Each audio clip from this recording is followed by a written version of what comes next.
Assalamualaikum anak-anak semua. Bagaimana kabarnya hari ini? Tentunya baik, bukan? Nah, hari ini kita akan belajar pelajaran sirah. Yuk kita simak penjelasannya. Hari ini kita akan belajar tentang sejarah Perang Uhud. Nah, Perang Uhud itu salah satu perang terbesar di zaman Rasulullah. Ada 5 perang terbesar di zaman Rasulullah. Yang pertama adalah Perang Badar, kedua Perang Uhud, ketiga Perang Mu'tah, keempat Perang Ahzab, dan yang kelima Perang Tabuk. Perang Uhud terjadi pada pertengahan bulan Sa'ban tahun ketiga Hijriah, bertepatan dengan bulan Januari tahun 625 Masehi. Peperangan itu terjadi di Gunung Uhud, sebuah gunung yang terletak di sebelah utara kota Madinah. Oleh karena itu, peperangan ini dinamakan Perang Uhud. Perang Uhud ini terjadi karena kaum Quraisy ingin membalas kekalahan di Perang Badar sebelumnya. Kaum muslimin berkekuatan 700 orang, sedangkan kaum kafir Quraisy berkekuatan 3.000 orang.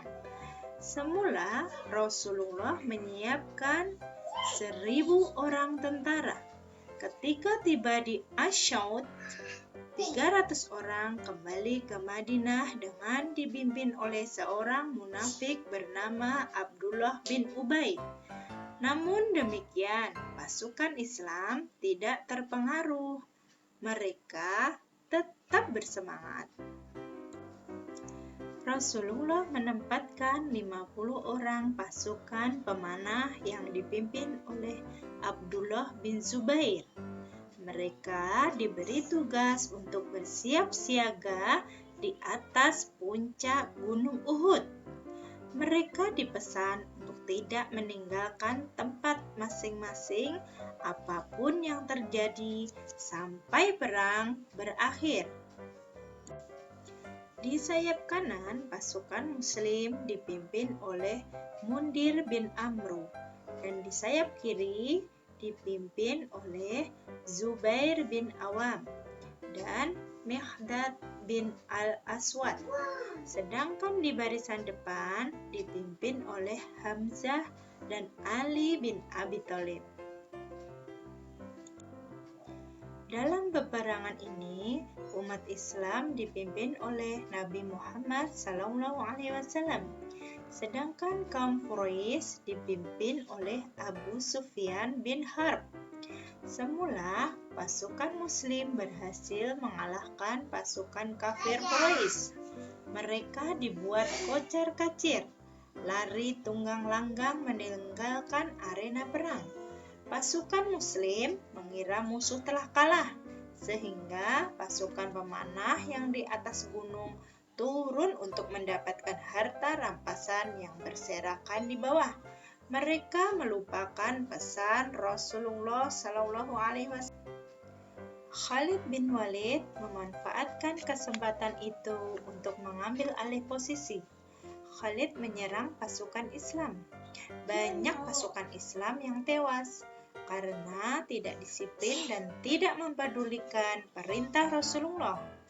Banyak pasukan Islam yang terbunuh. Para pejuang Islam berusaha keras melindungi Nabi Muhammad.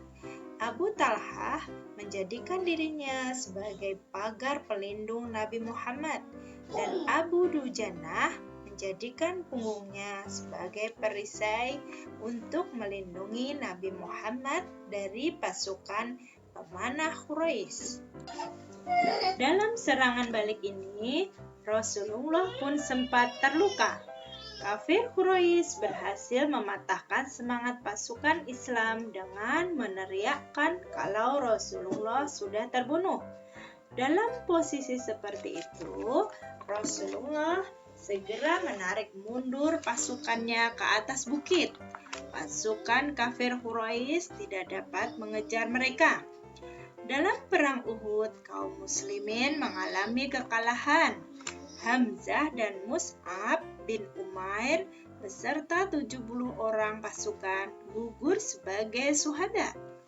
Demikian sejarah penjelasan tentang perang Uhud. Jangan lupa di like dan subscribe ya. Terima kasih. Wassalamualaikum warahmatullahi wabarakatuh.